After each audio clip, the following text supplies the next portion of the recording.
தாய்மொழி, அதில் மாற்று கருத்தில்லை. தாய்மொழியை நாம் திடமாக ஆதரிக்க வேண்டும். தொடர்பு மொழியாக ஆங்கிலத்தை வைத்துக் கொள்ளலாம் அவர் சொல்லியிருக்கார். வியாபாரம் இருந்தா நீ எந்த மொழியை வேணுமாலும் கத்துக்க. இது நான் சொல்ல, தமிழறிஞர் நீங்க எல்லாரும் பேசுறீங்களே, கியாபே விஸ்வநாதன் அவர்களே சொல்லியிருக்காங்கிறத நான் சொல்றேன்.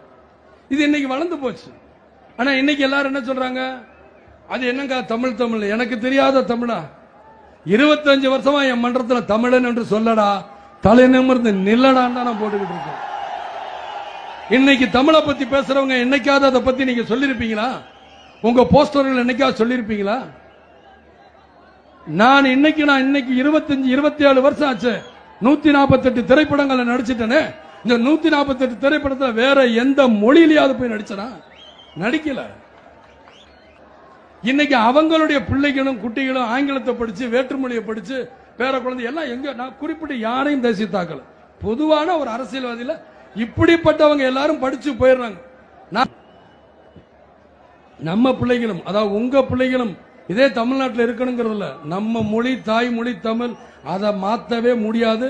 அதற்கு நானும் விடமாட்டேன். தமிழ் மொழி காப்பதில் நான் உறுதியா இருப்பேன், அதுல எந்த மாற்று கருத்தும் இல்லை. ஆனா வியாபாரத்துக்காக நான் செல்லும் பொழுது எந்த மொழியும் படிங்க. உங்களுக்கு நீங்க படிப்பு, இன்னைக்கு படிப்பு தான் முக்கியம். அந்த படிப்பு முக்கியமா இருக்கும் பொழுது நீங்க எந்த மொழிக்கும் போகணுங்கிறது தான் என்னுடைய வாதம். அதனால நான் இருந்தால், நான் ஆட்சிக்கு வந்தால், இந்த மாதிரி எந்த மொழி கத்துக்கினாலும் கத்துக்கன்னு தான் நான் சொல்லுவேன், தவிர தடுக்க மாட்டேங்கிறது என்னுடைய வாதம்.